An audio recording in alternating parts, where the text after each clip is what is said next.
থাকবো হলদিয়াতে, কারণ তাপসী মণ্ডলের দল বদলের পর এবার হলদিয়ায় বিরোধী দলনেতা শুভেন্দু অধিকারী ঘর গোছাতে শুভেন্দু অধিকারীর এই বৈঠক, যা অত্যন্ত গুরুত্বপূর্ণ। আপনাদের মনে থাকবে দিন কয়েক আগেই তাপসী মণ্ডল তিনি তৃণমূল কংগ্রেসে যোগদান করেন, আর এবার হলদিয়ায় ঘর গোছাতে শুভেন্দু অধিকারীর এই বৈঠক, যা অত্যন্ত গুরুত্বপূর্ণ। শুভেন্দু অধিকারী তিনি দলের নেতাদের বার্তা দিয়েছেন ধৈর্য রাখতে, বার্তা তার তাপসী মণ্ডলকে ভূমিপুত্রকে দিয়েই হারানোর চ্যালেঞ্জ শুভেন্দু অধিকারী। আর এই বৈঠক থেকে তাপসী মণ্ডলকে একেবারে ভূমিপুত্র দিয়ে হারানোর চ্যালেঞ্জ ছুড়ে দিয়েছেন শুভেন্দু অধিকারী। শুনবো। এমএলএ এর ভাতা চাই, পদত্যাগ করেননি। ছিলেন সিপিএম এর এমএলএ, যোগ দিয়ে দিয়েছিলেন বিজেপিতে। নমিনেশন ফাইলের আগের দিন পদত্যাগ করেছেন। তফাৎ আছে। বেশি কথা আমি ওর জন্য করব না। কাউন্সিলরে হারিয়েছিলাম মামা প্রশান্ত দাসকে দিয়ে।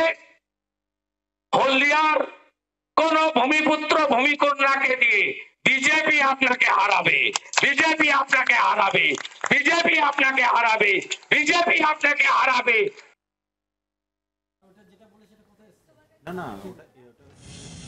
এখানেই শেষ না, একই সঙ্গে রাজনীতিতে ধৈর্য রাখতে হয় পরামর্শ শুভেন্দু অধিকারীর। শুনবো। যে রাজনীতিটা আবেগ দিয়ে হয় না। দুটো শব্দ আমি মেনে চলি, একটা হলো ধৈর্য, আরেকটা হলো সহ্য।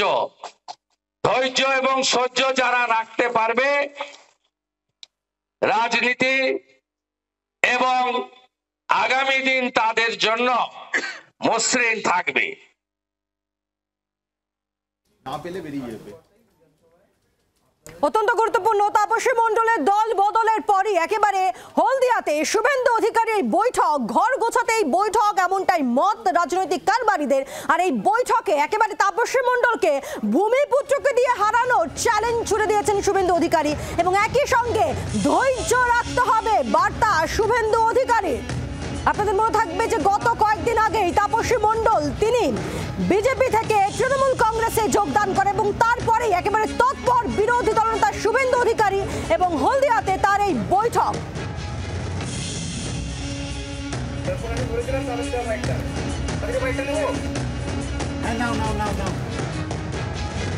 আর এই প্রসঙ্গে কংগ্রেস নেতা অধীর রঞ্জন চৌধুরী কি বক্তব্য, শুনবো। মমতা ব্যানার্জি এই পশ্চিমবঙ্গে চালু করেছেন দল ভাঙিয়ে নিজের দল ভারী করার রাজনীতি।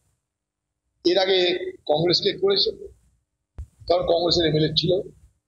আমাদের বহু এমএলএ পয়সার প্রলোভনে, চাকরির প্রলোভনে, ক্ষমতার প্রলোভনে পালিয়েছে দল চলে।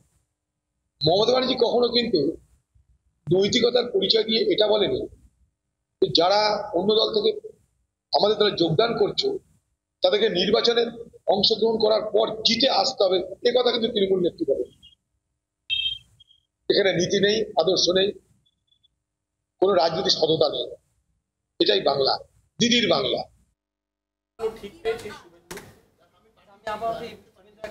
তুঙ্গে চর্চা তৃণমূল নেতা, তৃণমূলের রাজ্য সাধারণ সম্পাদক কুণাল ঘোষের বক্তব্য শুনবো।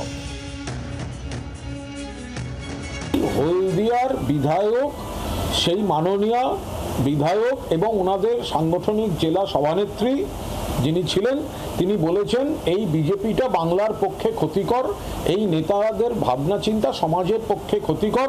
তিনি উন্নয়নের স্বার্থে তৃণমূল কংগ্রেসে যোগ দিয়েছেন। এই ধাক্কাটা কাটাতে পারছে না বলেই এই ছুটে গিয়ে এই ধরনের সমস্ত প্রলাপ বকতে হচ্ছে। হলদিয়ায় তৃণমূল বিধানসভায় এবার নিশ্চিতভাবে তৃণমূল কংগ্রেস যিনি প্রার্থী হবেন তিনি জিততে চলেছেন।